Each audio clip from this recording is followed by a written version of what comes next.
nada es inhackeable en este planeta. La blockchain es de lo más seguro que tenemos hoy. Si tú hackeas la cadena de bloques, si tú hackeas Bitcoin, lo que lograrías es automáticamente erradicar el valor de Bitcoin. ¿Para qué quiero hackear algo si en el momento de hackearlo pierde su valor? Isaac, ¿tú eres dueño de tu expediente clínico? Y respondí intuitivamente y dije sí. Si eres dueño, ¿por qué no lo tienes tú? Entonces me di cuenta de que el expediente clínico realmente quien lo tiene son los doctores con quienes he ido toda mi vida y está totalmente pulverizado mi expediente clínico.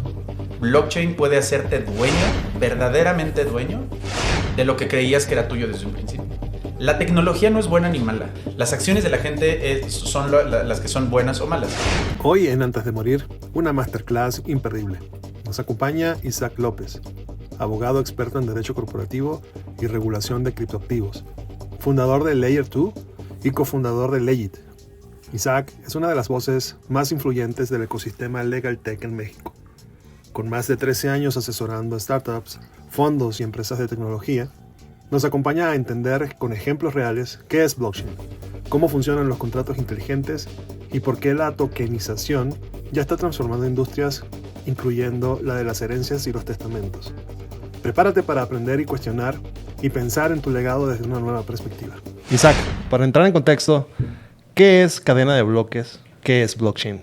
¿Cómo lo podemos entender fácil? Bueno, Miguel, antes que otra cosa, muchas gracias. Gracias por la invitación, por el espacio. De verdad es un honor estar acá para hablar de estos temas que, que será 7, 8 años de estar hablando de esto, me cuesta todavía sintetizarlo, pero creo que la forma más sencilla de entender blockchain es sobre su núcleo, es una base de datos. La cadena de bloques es una forma diferente de almacenar su seguridad, en la trazabilidad, en la integridad que le imprimimos a una base de datos. De forma que entendamos a blockchain desde las diferencias con otras bases de datos. Tienes una base de datos tradicional que solo almacena información. Blockchain no solo almacena información, sino que la ordena históricamente, la valida, te asegura de que existe una trazabilidad en esa información y además es muy segura porque es muy difícil por la descentralización que tiene cambiar, alterar o eliminar la información que se registra en ella. Y antes de pasar a eso, pues creo que la diferencia de blockchain y otras bases es precisamente eso. Es una base de datos que se administra de forma descentralizada. Oye, Isaac, hoy por hoy es inhackeable. O sea, hoy nadie puede modificar información en blockchain. Yo creo que la forma más segura de responder eso es que nada es inhackeable en este planeta. Creo que con todo lo que viene de todo lo cuántico, todo va a ser hackeable y todo tiene su riesgo. Pero la blockchain es de lo más seguro que tenemos hoy. La criptografía que tiene detrás blockchain hace que sea extremadamente imposible. El término por ahí es matemáticamente improbable hackear la blockchain. Algo que tiene diferente la blockchain es que, si bien no solo es matemáticamente improbable, sino que los incentivos que tienes para hackearla no son los adecuados. Si tú hackeas la cadena de bloques, si tú hackeas Bitcoin, la blockchain detrás de Bitcoin, lo que lograrías es automáticamente erradicar el valor de Bitcoin.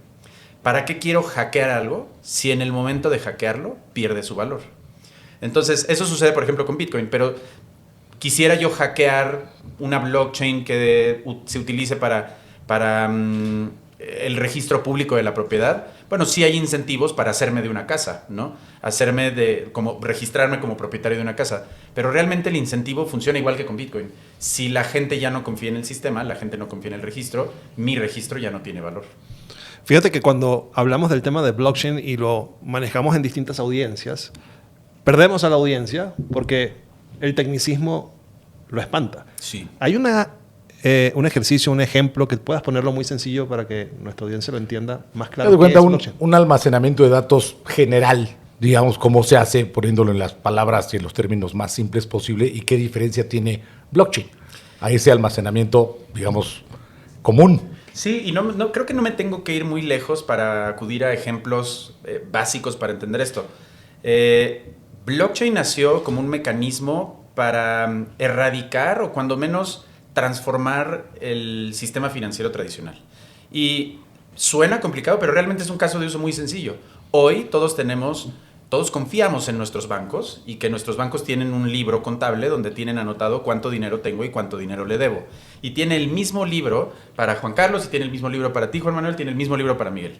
Entonces todos tenemos que confiar que el banco tiene el libro actualizado y que lo actualiza y que no me está cobrando comisiones que yo no sé. Todos confiamos en ese libro que cada banco tiene.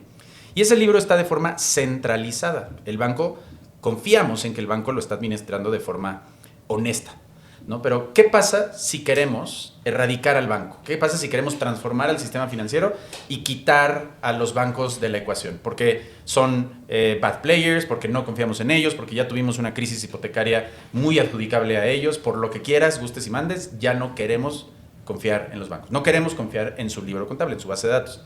Entonces, la solución es, tengamos todos un libro contable, todos llevemos un registro de cuánto tengo y cuánto tienes.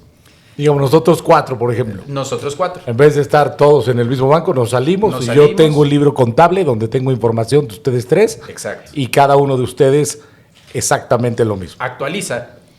Al principio es muy fácil porque somos 4, ¿no? ¿Cuánto tienes tú? ¿Cuánto tengo yo? Llevamos 4 registros y es todo muy fácil. A medida que se unen más personas, se vuelve más complicado. Pero también se van generando incentivos para que cuando nadie me está viendo, yo agarro en mi papelito y me anoto 100 pesos de más.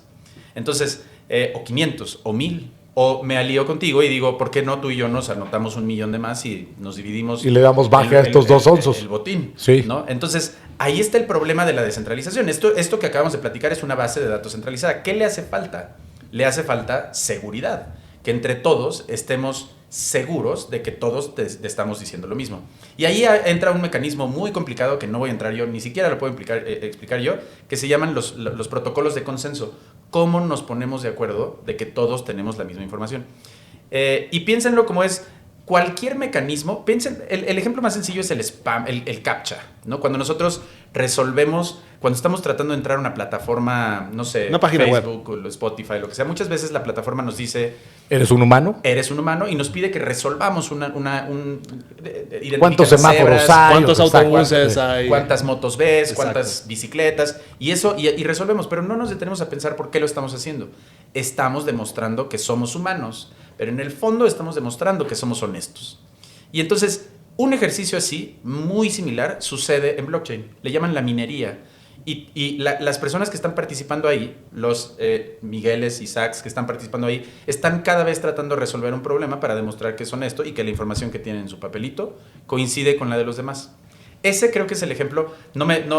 También pues se pueden usar otros ejemplos, pero creo que cuando se entiende verdaderamente el problema que resolvió blockchain y el caso de uso que resolvió blockchain, ya se puede explotar o extrapolar a otras industrias o casos de uso, ¿no? Oye, Isaac, ¿actualmente hay algo más seguro que blockchain en este mundo para el sistema financiero, para todo este tema?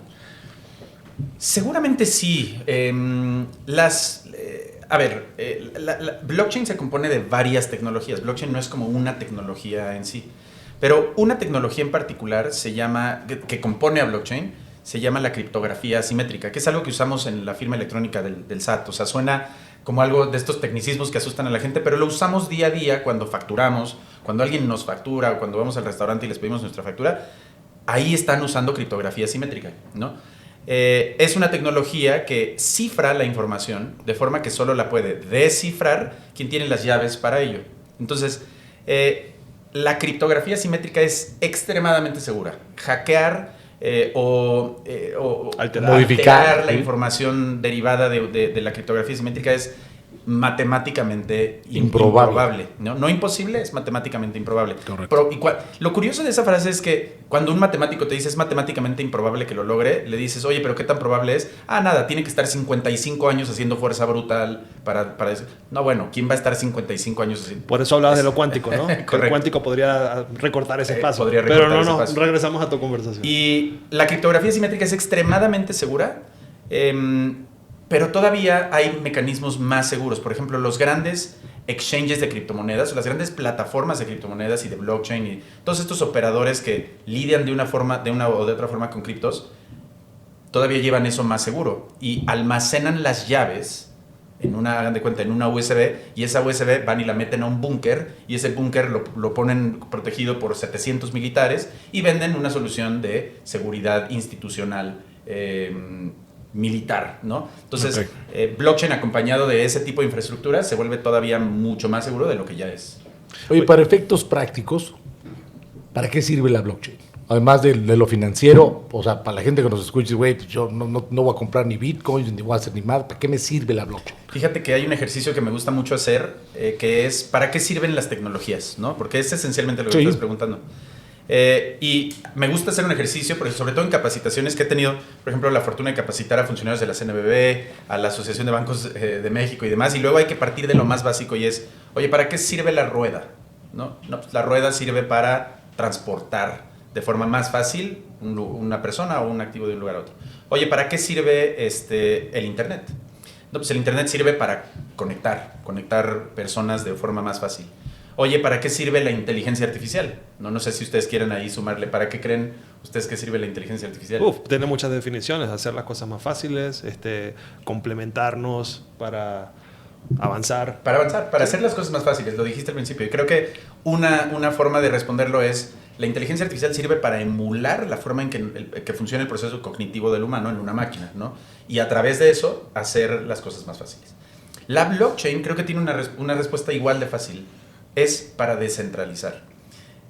Y parece no tan intuitivo como las otras, pero es cuando existen instituciones o operadores o agentes en un ecosistema que realmente no están sumando valor al ecosistema, que le están costando comisiones, que le están costando tiempo, que están ampliando los tiempos de transacción de una operación, en general, en corto, que están haciendo más difícil la interacción entre la gente, quitémoslos, quitemos a ese operador de la ecuación y entonces hagámoslo nosotros.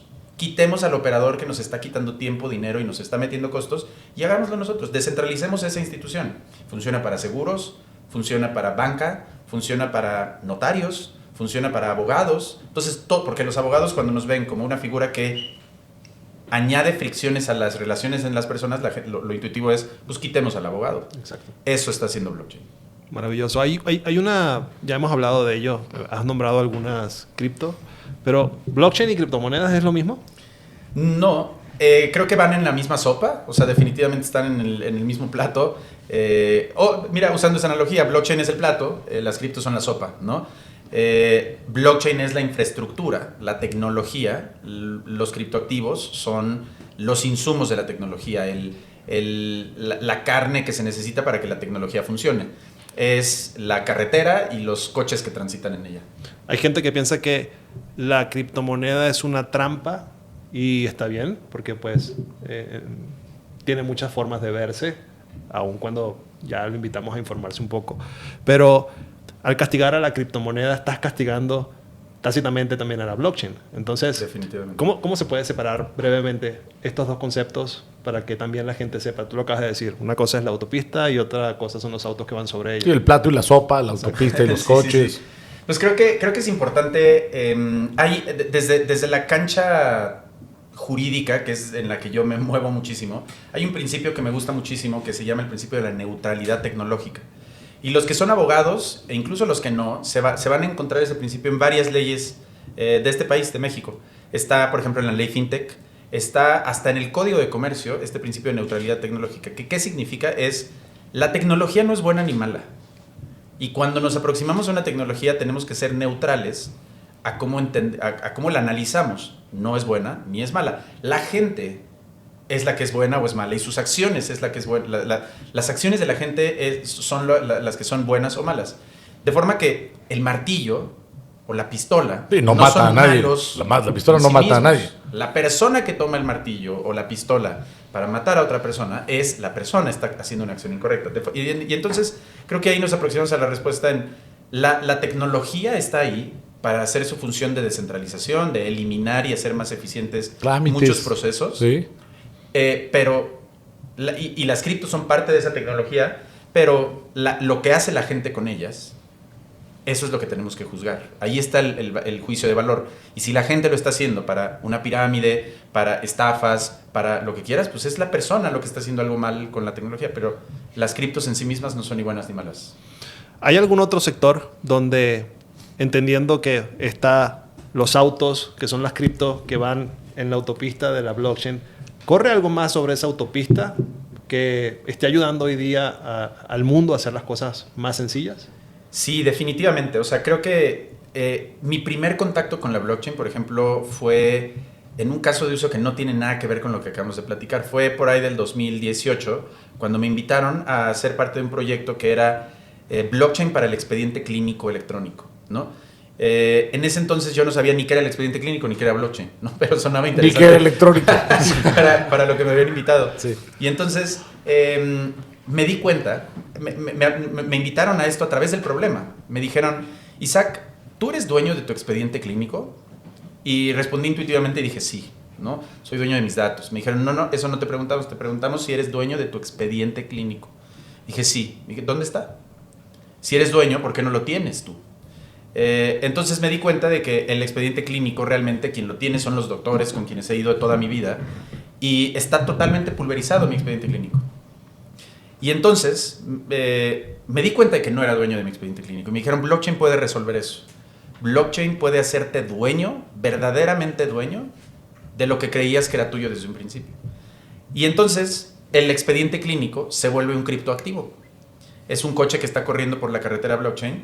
Pero yo soy dueño realmente de ese coche porque yo tengo las llaves, porque no tiene las llaves la concesionaria, porque no tiene las llaves el banco, yo tengo verdaderamente... En este caso, las llaves no las tiene el hospital, ni las tienen los doctores, las tienes tú. Las tengo yo, y cuando yo voy con un doctor en este ecosistema blockchain, yo le autorizo al doctor que tenga acceso a mi expediente a través de una transacción en blockchain, le autorizo que vea mi criptoactivo, mi NFT, en casos ya usando más tecnicismos, le autorizo que vea e interactúe con mi NFT y después me lo devuelva. Utilizando contratos inteligentes y otras cosas que no quiero complicar la vida, pero ese fue un caso de uso que a mí me enamoró. Y hoy blockchain, los casos de uso que más veo son remesas, pagos transfronterizos, arte, coleccionables, incluso temas de tokenización hasta inmobiliaria, ¿no? Sí. Oye, ¿qué es un NFT? O un Non-Fungible Token. Las siglas por lo que significa es un token o una ficha no fungible. Lo fungible es aquello que es intercambiable por otro de la misma especie y calidad. ¿Un token es como una ficha, una moneda? Es una buena pregunta. Token, cuando lo buscas, muchas veces no, es un anglicismo, ¿no? Pero cuando lo buscas la definición en el diccionario, más bien la traducción del término token al español, vas a encontrar que la mayoría de los diccionarios lo traducen como ficha. Y es como las fichas del casino. Las fichas del casino son tokens que representan dinero. Entonces, un token no fungible es una ficha que no puede ser intercambiada por otra igual. Entonces, las fichas del casino son fungibles, las de denominación 5. Solo valen por las de 5. Sí. Por otras de 5. Pero no son fungibles con una de 10 y no son fungibles con una de 20. Pero el problema es más complicado porque en fichas de casino no es tan claro, pero sí es claro cuando quieres representar arte, por ejemplo, con un criptoactivo, o quieres representar un inmueble específico con un criptoactivo, o en el caso que les platicaba, mi expediente clínico no es igual al tuyo. Ahora, cuando estamos hablando de un token no fungible, un NFT, y hablamos de una criptomoneda, ¿es lo mismo o hay alguna diferencia? Hay diferencias, y creo que primero hay que empezar de que el concepto género es criptoactivo, ¿no? Es un activo que utiliza criptografía para operar. Debajo del género están las especies y ahí tenemos a las criptomonedas, que son criptoactivos que se utilizan o están diseñadas para ser utilizadas como medio de pago, para comprar, para vender, para pagar. Pero hay otros tipos de criptoactivos, como por ejemplo, no quiero usar tecnicismos, tokens herramienta o activos herramienta, que sirven para, por ejemplo, pagar créditos en una plataforma, ¿no? Oye, este servicio cuesta 700 tokens. Ah, bueno, uso 700 criptoactivos para pagar dentro de esa plataforma. Se les conoce como utility tokens. Y hay otros tipos de tokens que se llaman security tokens o tokens valor, que son instrumentos financieros, como una acción, como un pagaré, un certificado bursátil tokenizado, vuelto criptoactivo, que pues no es lo mismo que una moneda, que un criptoactivo que se usa para pagar, ¿no? A ver, yo, por ejemplo, perdóname, imagínate que estas son las escrituras de un departamento que yo tengo. ¿Cómo convierto esto en un token? Es que creo que lo curioso es que no quieres convertir eso en un token. No quieres convertir el papel en un token. ¿Qué es lo que quieres convertir realmente es el inmueble. El inmueble o la propiedad. ¿no? Que creo que las dos aproximaciones son buenas, porque puedes tokenizar el inmueble como tal y tienes un criptoactivo que representa el inmueble ubicado en la calle X, número 7, y tienes un criptoactivo que lo representa. Y entonces cuando tú le entregas el token a alguien, alguien te va a preguntar, ¿qué significa esa transmisión? ¿Significa que le transferiste el uso? ¿O le transferiste la propiedad? ¿O le transferiste el derecho a recibir los frutos de esa cosa? Y entonces ya es una pregunta que te hace voltear a ver al sistema de tokenización. ¿Qué es lo que estás tokenizando?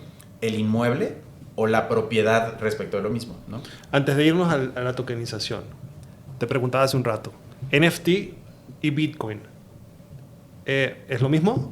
Porque el token no fungible del NFT, pues no lo puedes romper en pedacitos. En cambio, entendemos que tú puedes vender una fracción de un Bitcoin. Correcto. Entonces, ¿el Bitcoin lo podemos identificar como un token fungible? Sí, definitivamente sí, lo es. Se puede dividir hasta su unidad más mínima, que se llaman satoshis, y puedes intercambiar un Bitcoin o un satoshi por otro. Te da exactamente igual cuál tienes, porque al final tienes una unidad de algo que usas para pagar. Un NFT no. Un NFT no lo puedes segmentar en unidades, porque es único e indivisible, y además no es lo mismo mi NFT que el tuyo. Los dos tienen una originalidad que lo hace diferente. Oye, si yo te doy acceso o permiso para que tú veas mi NFT, ¿tú lo puedes modificar teniendo ese acceso? Es una pregunta complicada. Habría que voltear a ver qué significa acceso, ¿no? Porque muchas veces... Como el expediente clínico que dijiste Sí. ahorita, que llegas con el doctor, ahí está en mi NFT, este es mi expediente clínico, para que lo veas, doctor. En principio, blockchain permitiría, creo que ahí hay que voltear a ver el contrato inteligente a través del cual estamos interactuando. Porque el contrato inteligente es como un programa, es una aplicación, es un ¿para qué te lo estoy dando? Y entonces, respondiendo a tu pregunta, sin hablar de contratos inteligentes, hay programas que están diseñados para que solo puedas ver y no puedas hacer nada más con el token. Pero si el contrato está diseñado para otra cosa, ya puedes tú hacer más cosas, Pero modificarlos. ¿no se generaría un nuevo NFT? O sea, ya está uno intocable, el otro Sí. lo enriqueces, lo modificas, lo partes, es un nuevo NFT. Y mi pregunta, siguiente era, hace algún tiempo se pusieron un poquito de moda los fondos, inclusive para NFTs, y te decían, oye, mira, aquí está en este lugar y compra un terreno en el ciberespacio, En ¿cómo el es? metaverso. Esa cosa El está padre. metaverso es yo casi caigo. En el Iba a comprar metaverso. una joyería en Nueva York. Pero bueno, Qué ¿qué pasó con ese tema? Porque tenía un auge importante y de repente dejé de oír de ellos. Te pregunto a ti como experto. ¿Te refieres al auge, Al auge del boom? NFT y Ya, de meterle ya. a los fondos y hacer todo este tema. Hubo un boom. A ver, hay narrativas en la tecnología, ¿no? Hoy la narrativa en la inteligencia artificial son hasta el estudio Ghibli, ¿no? Pedir que hagas tu cara en el formato de caricatura. O sea, hay narrativas en cómo la tecnología evoluciona. Y la tecnología blockchain por ahí del 2022, que fue más o menos el año del boom, todo era NFTs. Fue, según yo, la palabra del año, según un diccionario por ahí. Y fue porque en ese entonces la gente encontró el valor en los coleccionables, Los changuitos. en los changuitos, en los bored apes, en el arte. Todo el mundo empezó a sacar su NFT. Marcas que no tenían nada que ver con la tecnología querían agarrarse del tren y decir que estaban en la tecnología, estaban usando la tecnología para sentirse más jóvenes y demás. Fue la narrativa del momento. Mañana ya nadie va a estar haciendo sus caras en el formato de caricatura para la inteligencia artificial. Mañana vamos a estar usando la IA para otra cosa completamente diferente. No deslegitima para qué la usamos hoy, para hacer caricaturas con nuestras caras, pero como no deslegitima, ¿para qué la usamos en 2022? Fue para usar NFTs. Ese circo ya pasó. Maduramos, como que siento que maduramos del caso de uso y ahora estamos en la curva de expectativas de Gartner. Creo que estamos en un punto mucho más maduro de la tecnología, donde ya estamos buscando casos de uso mucho más eficientes e infraestructurales de la tecnología y no tan superficiales como es un NFT. Entonces creo que, respondiendo concretamente a tu pregunta, creo que maduramos de ese boom. Pero siguen teniendo el valor. Siguen teniendo Digamos el valor. que la gente que se quedó en el metaverso y en mi terreno en no sé dónde, qué isla o qué lugar, y una chamarra no sé qué marca, y le compraba su avatar Sí. o así, ropa y así. No, hay... Ok, digo, muy Pero Era un mundo distinto. no le Una moda encontraba también. un uso. Sí, Sí, hay casos de uso poderosísimos con los NFTs. Sigue teniendo un potencial impresionante. Correcto. E incluso no deslegitimó el potencial que tenía en 2022. Nosotros, por ejemplo, hablaré de esto más adelante, pero queremos reconocer a las personas que hoy están dejando un legado en la tecnología y les vamos a dar un NFT, un coleccionable, inmutable, seguro, trazable y demás. Entonces, sigue teniendo casos de uso así, pero...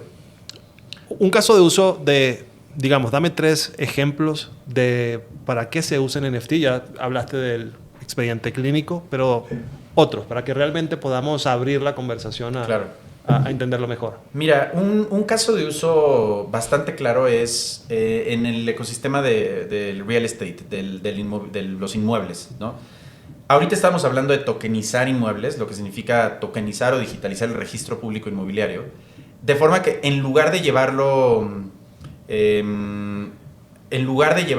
a papel, como hoy se lleva el registro público, pues es un tema de digitalicemos las casas, ¿no? Tokenicemos las casas. Y entonces están las casas y mi casa no es igual a la tuya. Por mucho que esté, quizá algunas casas geo de interés social se parecerán mucho, pero dentro de eso no están geolocalizadas en el mismo punto, tienen sus diferencias, por dentro son diferentes. Y si las digitalizáramos y las representáramos en tokens, pues mi token no sería igual al tuyo y por eso mi token no es fungible con el tuyo. O sea, el token sería digamos que la alternativa o el reemplazo de la escritura en papel. Sí, sería la intención, que ya no necesitemos una escritura en papel, ¿no? Entonces, O sea, que yo tengo mi token, te voy a vender mi casa y te doy mi token. correcto. Y ya Sí. está. Digo, ahí se vuelve un poco como las películas de Pedro Infante, ¿no? Donde te apostaban la escritura de mi casa, que eso no se puede en México, Sí. pero que apostaban eso en los gallos o en este tipo de cuestiones. Siempre y cuando tengamos la certeza y la seguridad que te dé jurídicamente hablando una operación de ese tipo, yo la veo complicada. Digo, es que- al momento hay solemnidades que tienes que Sí, obedecer sí, porque sí. están los códigos y Pero- establecen ciertas, no formalidades, Sí, solemnidades. solemnidades. Entonces, por lo pronto, pues, no se puede.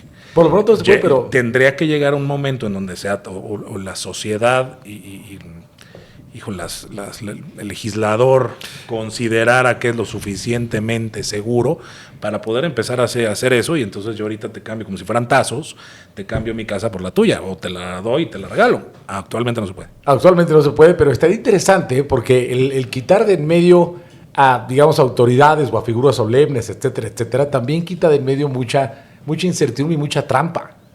Porque va a ser más difícil hacer trampa con una casa tokenizada que hacer trampa con una escritura que a lo mejor es balín. Sí, no, y a ver, haría una precisión. Yo no diría no se puede actualmente. Hoy la tecnología está totalmente equipada para que sustituyamos el sistema inmobiliario por blockchain. O sea, de Hoy que la se puede, tecnología- se podría. Se puede, digamos, Exacto. entiendo, se puede, pero no vale. No está permitido. No lo sé si es un tema de no hay voluntad política. No lo ha o alcanzado la ley. Y normalmente pasa, la ley va atrás de la realidad. Sí, sí, sí. Entonces, normalmente el legislador trata de alcanzar la realidad y obviamente va atrás.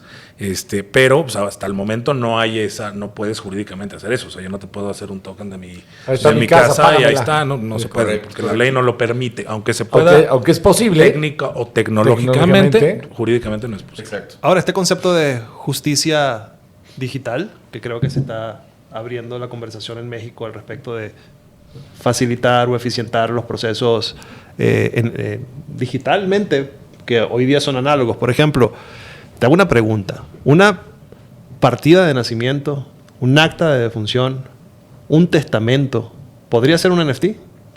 Sí, la respuesta es sí. Definitivamente podría serlo. Faltan figuras y faltan conexiones jurídicas que nos permitan con certeza ir a un juzgado y mostrarle un NFT. Y falta también, creo que madurez institucional y como readiness institucional. O sea, hoy llegas con un testamento digital o llegas con un acta de nacimiento digital o electrónica y la verdad es que hay jueces, hay juzgados, hay tribunales que te lo van a cuestionar como igual que te cuestionarían un pagaré electrónico, aunque ya no tengan la capacidad de hacer, o la capacidad jurídica de hacerlo, deberían aceptarlo y deberían reconocerlo, pero México también pues, es un país que no es tecnológicamente pionero. En vanguardia de vanguardia tecnológica y Es conservador, es es conservador. conservador, y Sí, entonces pues, te vas a encontrar con algunos frenos institucionales, pero respondiendo concretamente a tu pregunta, es posible, tecnológicamente hablando, faltan figuras institucionales y algunos ajustes regulatorios para que sea perfectamente legal más que posible. ¿Y hay algún lugar en el mundo donde ya esto sea una realidad y se pueda copiar o se pueda hacer un benchmark de ahí, de que podamos decir lo rápido que es, lo económico que es, o cómo facilita la vida del ciudadano? ¿Hay algún país que esté...? Pues mira, me viene mucho a la mente Estonia, ¿no? Que sacó todo un tema de ciudadanía digital. Okay. Y podías, o sea, no podías ser podías volverte ciudadano de Estonia en un trámite completamente digital.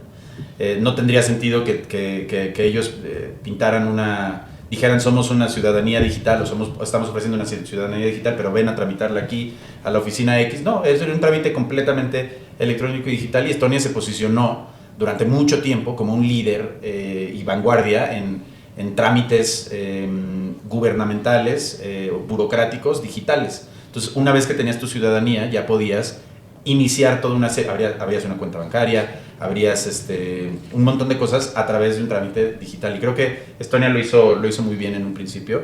Y hay otros ejemplos, pero bueno, creo que ese es bastante claro. Estonia, jamás lo hubiera imaginado, ¿eh? Pero ya ellos son ahorita, y desde luego esa digitalización, pienso que utiliza blockchain para hacer todo eso. Sí. Muchas empresas migraron para allá para poder tener certeza jurídica de estar operando en un país que estaba abierto a la vanguardia tecnológica. Estonia llevó por muchos años la batuta en este tipo de temas. Hoy ya el suelo se equilibró un poco y se hizo más parejo, porque ya Europa a nivel región ya cuenta con una ley horizontal que hace a todos los países de Europa bajo el mismo marco. ¿Cómo certificas digitalmente que tú eres quien dices que eres? ¿Cómo lo haces en papel? Lo haces con una firma. Que puede ser falsificada. Puede ser falsificada. No sé si el notario pues el notario no es perito y puede decir, pues este señor que dice llamarse tal y trae su identificación que dice tal, porque no es perito ni en saber que eres tú, ni en saber si el INE que estás presentándole es bueno, aunque creo que se están modernizando hacia allá, pero no son peritos. Entonces puede haber una usurpación de identidad que esté avalada o que esté... ¿Cómo lo haces en lo digital? ¿En lo digital es más seguro eso todavía? Piénsalo como en el plano normal, no tecnológico. Piénsalo como que tenemos 3 niveles de autenticarnos, ¿no? Y de identificarnos y autenticarnos. En un contrato, por ejemplo, de arrendamiento, pues solo necesito la firma autógrafa de mi contraparte. Listo, ¿no? Firmamos un contrato, listo, ahí está. Yo tengo que confiar en ese contrato, que tu firma es tu firma y que tu firma... eres quien dices que eres. Quien dices ser. En otro nivel de actos tenemos los actos como más formales, que requieren una forma, por ejemplo, notarial, ¿no? Ya estoy hablando de una compraventa de una casa, que ya no solo requiere que tú y yo firmemos un contrato, requiere que un tercero a quien el Estado le adjudicó fe pública, como puede ser un notario, certifique que ustedes dos efectivamente se presentaron, y el notario ya hace preguntas diferentes. El notario te pide tu identificación, el notario te pide tu constancia de situación fiscal, hace ciertas validaciones que estás en tu sano juicio y demás. Y luego vienen los actos formales, los actos solemnes, donde no solo ocurren ese tipo de cosas, sino que ya también existen ciertos protocolos que se tienen que obedecer para que las partes se autentiquen y se identifiquen.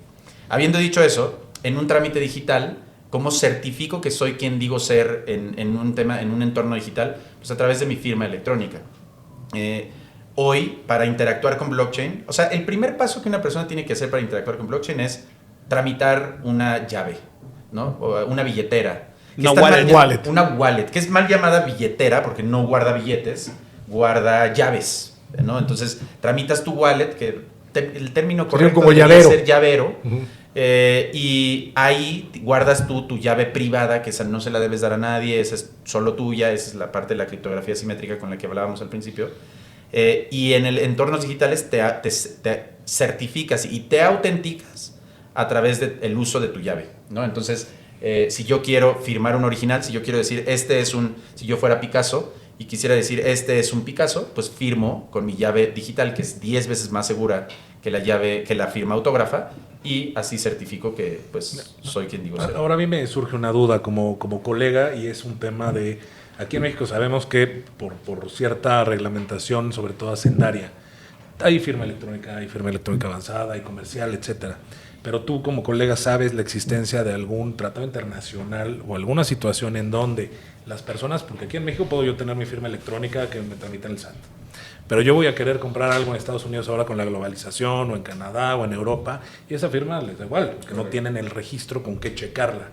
¿Hay alguna intención mundial? ¿Hay algún tratado internacional? ¿Algunas pláticas para llegar a una, digamos que autenticación, una firma electrónica mundial? O sea, donde yo pueda comprar en Estonia, pueda comprar en Rusia algún tema, o no hay, porque pues, hasta el momento... O de nada más plano, wallet. o de plano todo es entre particulares sin siquiera tomar en cuenta a los gobiernos para que no haya regulaciones más que entre particulares y confiar en la certeza y en la autentificación de la llave maestra que dices No. que... Pero el problema es eso, que cómo tienes... o sea, por ejemplo, aquí el SAT tiene una lista de personas con sus características, domicilios, tal.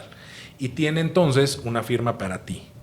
Pero en el extranjero no tienen esa lista. Entonces tú puedes llegar con, oye, esta es mía, y si solo mía, dicen, güey, ¿dónde veo? ¿Tú Pues quién tuya. eres, güey? Sí. ¿Dónde veo? ¿Dónde me cercioro que nada más es la tuya? Entonces esa es mi pregunta para ver si hay alguna tendencia o simplemente el Sí. wallet sirve así. Ahí desbloqueaste el Eso, mundo. tu Porque wallet- puedes tu wallet estar ya. haciendo un negocio en Argentina o lo puedes estar haciendo en Estonia. Es que- la globalización. ahorita con Sí. las criptos no necesitas ninguna autorización de ningún gobierno para hacer ese No, tipo de porque ahí sí hay una transacciones. transferencia. O sea, Sí. ahí hay un intercambio y te puedes dar cuenta inmediatamente. Pero en un tema internacional de una firma de un contrato, por ejemplo, internacional, dices de contrato internacional de mercaderías, ciertas cuestiones ya más complejas, más elevadas, no aquí entre particulares, no con DocuSign, vamos, un tema más complejo.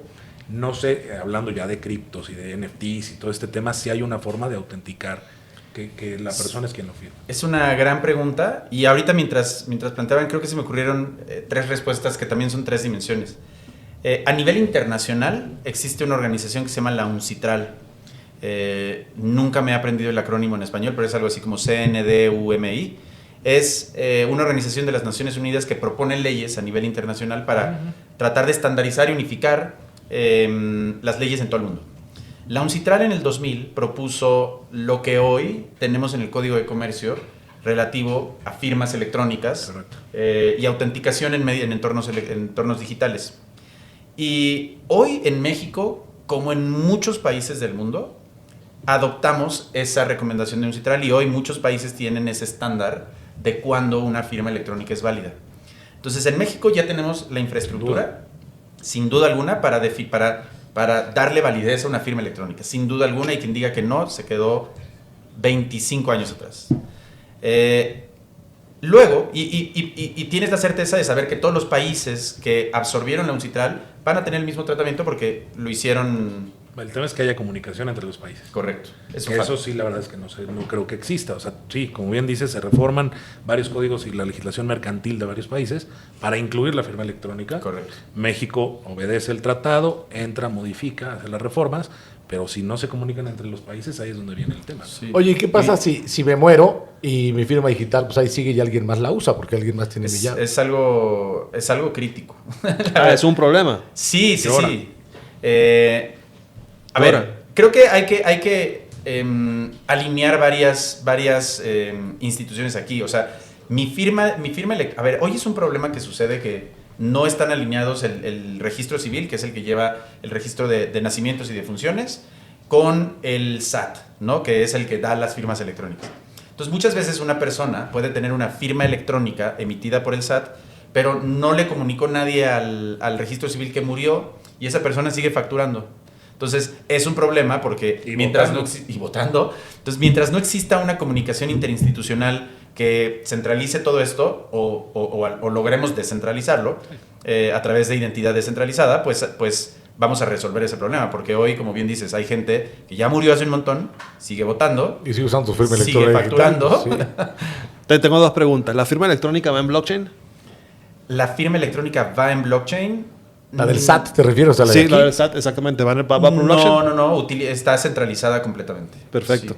Sí. Y en el caso particular de que llegamos a la firma electrónica, y qué bueno, porque aquí antes de morir simplemente... Perdóname nada más la interrupción para acabar con el tema. Si la firma electrónica del SAT no está en blockchain, evidentemente todos los... Como colega abogado, sabes que muchos expedientes, muchas entidades, muchos estados han estado intentando hacer digital todo este tema. evidentemente ninguno de eso corre en blockchain. No, aún no. ¿O sabes algo O de podría, alguna sí. ente de gobierno que tenga su información en blockchain? No, o sea, sí hay iniciativas y sí hay algunos estados que han tratado de migrar para allá y también hay iniciativas privadas que han buscado conectar la firma electrónica del SAT con una firma en blockchain. Entonces, hay esfuerzos importantes de parte de la iniciativa privada de que de que la firma electrónica del SAT sea la misma con la que interactúas en cadenas de bloques. En el caso comercial, bueno, pues, yo me imagino que si pierdes tu token, pues ya no lo puedes recuperar y a lo mejor lo que tenías ahí guardado, pues ya... Y además hay otro problema. Todos los criptoactivos o todos los activos que asociemos a una firma electrónica están asociados a una firma electrónica y por eso los tienes en tu llavero, en tu wallet. Si te mueres y no le dijiste a nadie dónde quedó tu wallet, Ahí se quedan en el ahí limbo. se quedaron, ¿no? ¿Qué solución crees que venga o qué solución se te ocurre a ti para este tipo de cosas que hoy presenta este tipo de tecnología? O más bien, la tecnología en sí va presentando nuevos retos. No, hay una solución muy intuitiva que es, por ejemplo, les llaman MPCs o multisigs, ¿no? Que es, yo sé que puedo morir y sé que tengo mis activos patrimoniales, pongan que los tengo en cripto, y no me quiero morir sin dejarle a otro la posibilidad de que los utilice. Usa Passpost. Puedes usar Passpost. Pero a nivel tecnológico, puedo implementar un esquema de doble firma o de triple firma, ¿no? Okay. Donde para que una transacción suceda con mis activos se necesite mi firma y la de alguien más. O para el caso de que muera, las firmas de otras dos entidades. De forma que distribuyes... es como una cotitularidad cotitularidad, del activo, por correcto, así decirlo. Y que siempre necesites dos firmas para poder mover un activo. Ahora en México, para puntualmente hablar, ¿qué hace falta para que la blockchain con todas sus bondades entre y termine de cambiar o ser disruptivo en la forma de cómo compras o vendes algo, cómo puedes hacer un contrato desde el mundo legal? ¿Qué hace falta? Mira, es difícil la pregunta porque hay muchísimo potencial, hay mucho talento en el país, hay muchos desarrolladores, hay muchas soluciones tecnológicas. Eso no hace falta para nada. Creo que de alguna u otra forma sí vivimos en un país criptofóbico a nivel regulación. O sea, Banxico le tiene terror a las criptomonedas. Pero ojo que especifiqué criptomonedas, porque hay otros tipos de criptoactivos. Los NFTs, los NFTs no son criptomonedas. Entonces, que Banxico le tenga terror a las criptomonedas no quiere decir que Banxico le tenga terror a los NFTs. ¿Qué hace falta para que los NFTs proliferen? Creo que hace falta educación, que la gente entienda, eliminar el estigma de que las criptos son malas. Creo que eso hace muchísima falta. Y que no la confundan, ¿no? Una NFT no es una criptomoneda. Correcto. Son dos cosas distintas Correcto. para usos diferentes. Entonces, sí hace falta educación, sí hace falta más espacios como este para transmitir un poco de conocimiento, y hace falta también un poco que la gente empiece a utilizarlas. Muchas veces las instituciones, si esperamos el cambio de parte de las instituciones, no va a venir de ahí. Pero si en cambio nosotros empezamos a utilizarlas y nos damos cuenta de que son más poderosas de lo que el Estado nos puede ofrecer y empezamos a forzar al Estado a darse cuenta de que ya nos dimos cuenta nosotros de que podemos hacer las cosas más rápido, más barato, más seguro y más eficiente sin utilizar su registro, probablemente el Estado diga... Vamos a implementar, ¿no?, esto. Sí. Un NFT, el contenido de un NFT puede ser utilizado como prueba en un juicio. Sí. Sí. O sea, es parte como parte de estas reformas que se introdujeron en el Código Civil y en varias otras ordenamientos del sistema jurídico. Se introdujo el concepto de mensaje de datos, ¿no? Y que corre en cadena de bloques en la reforma. En la reforma dice cadena de bloques. Correcto. De hecho, se reconoce bloques. el concepto de cadena de bloques. Cadena de bloques.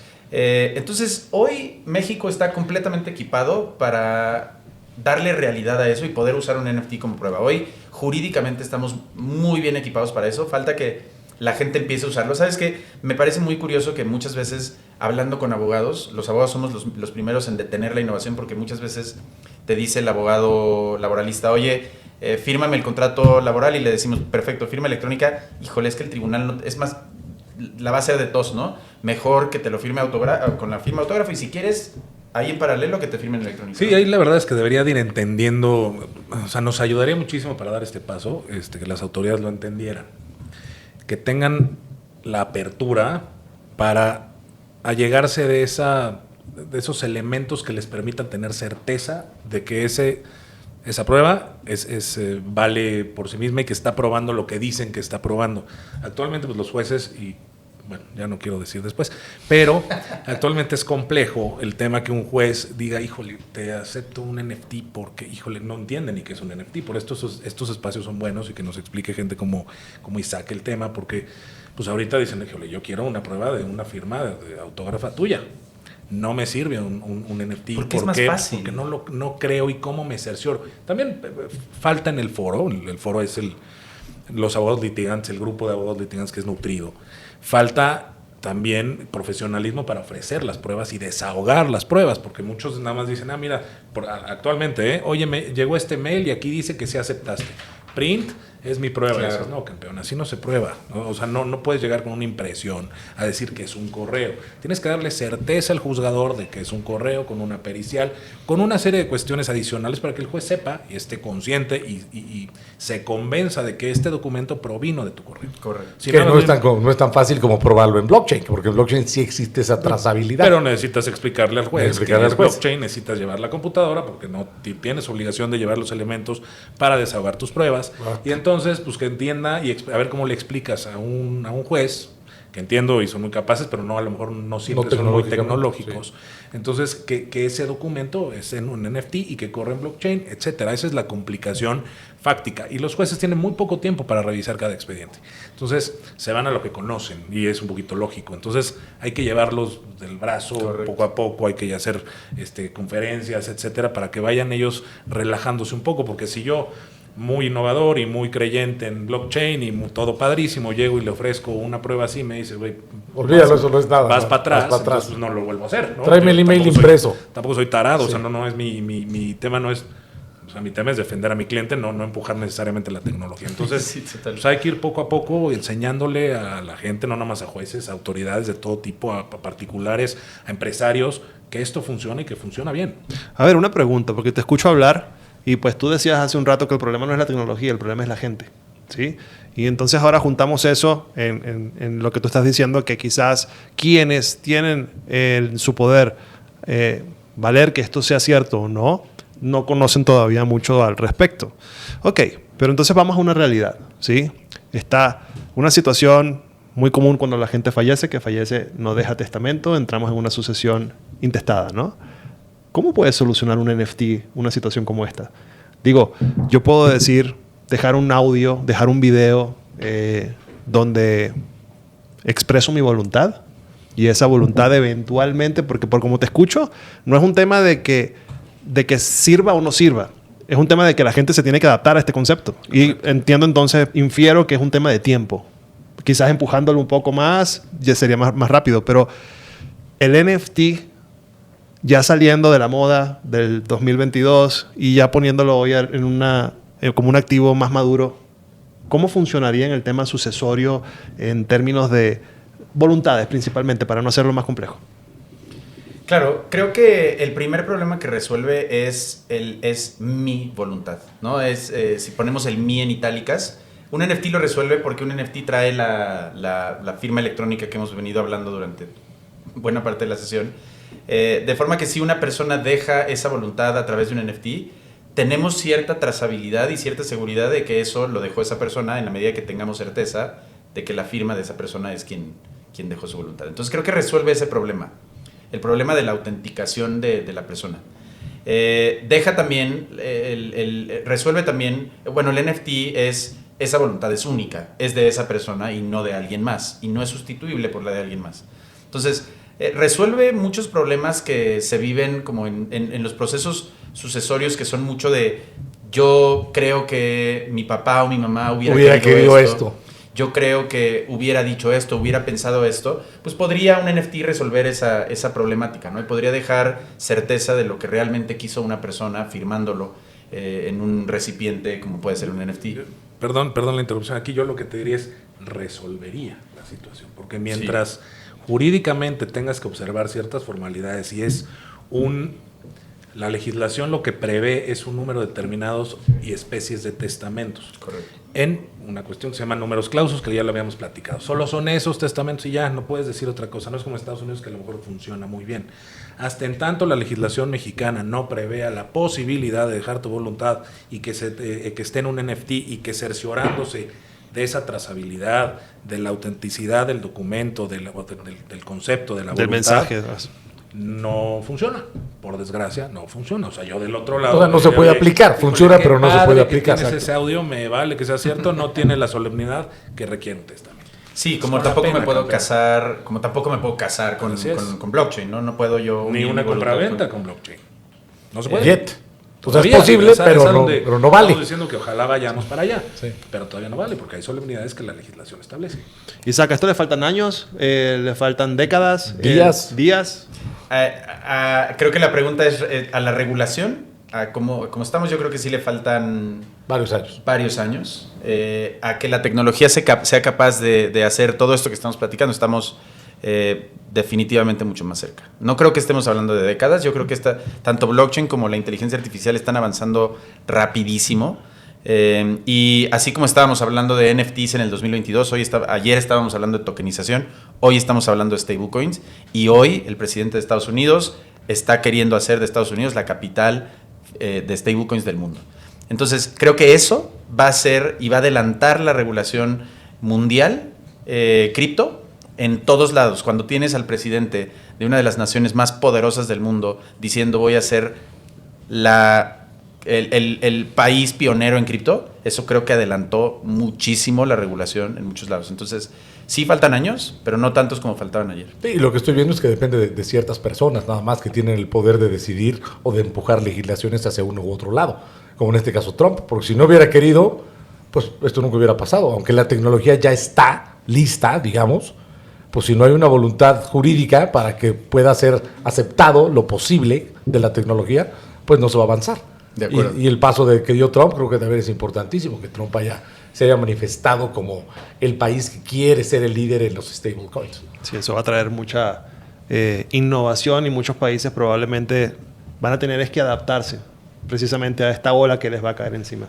Isaac. Oye, pues antes, ¿dónde te sigue la gente, Isaac? ¿Dónde te ve? Muchas gracias. Pues en todas mis redes estoy como Isaac Legal Tech, es ISAAC Legal Tech. Eso es Instagram, Twitter, ahora X, LinkedIn y creo que ya. Sí. Dentro de poco tienes un evento Tienes un importante. evento. Sí, todos invitados. Del 19 al 23 Gracias. de mayo se va a vivir la Ledger Leaders Week. Es una semana completa de experiencias, activaciones, meetups, talleres relacionados con cripto, blockchain, NFTs, stablecoins. Ay, para que hables de Pass Post a todo lo que da. Ahí es a donde la gente tiene que ir a educarse de Pass Post. El evento empieza el lunes con una carrera. Si son deportistas y quieren conectar con el ecosistema, bueno, pues el lunes a las 7 de la mañana hay una carrera. Luego hay un evento en la UNAM con nuestros amigos de Crypto UNAM. El martes hay un evento que tenemos en la Torre BBVA sobre la cumbre de inteligencia artificial descentralizada. Tenemos también un taller jurídico de stablecoins. Tenemos el Bitcoin Pizza Day que se vive el jueves, el 22 de mayo. ¿Van a regalar pizzas? Vamos a regalar pizzas. Okay. Un evento en el Senado también tenemos y varios otros temas. Y cerramos el evento con el viernes 23 de mayo con un montón de conferencias que buscan avanzar el liderazgo de México en el tema de criptoactivos. ¿Es presencial? Todo es presencial. Todo es presencial. ¿Recuerda a la gente dónde es este evento? Es del lunes 19 al viernes 23. Los side events, que son del lunes al jueves, son en varios puntos de la ciudad, en la UNAM, en el Senado, en la Torre BBVA, en varios puntos. El viernes 23 es en la Colonia Condesa, en Campus Wortep, Zamora 187. Pues maravilloso. Mucha suerte en tu evento. Muchas gracias. Gracias por toda la acompañarnos. explicación. Muchísimas feliz. gracias, Isaac. Qué bueno que viniste. Muy feliz. A todos ustedes, gracias por seguirnos y los esperamos en un próximo episodio de Antes de Morir.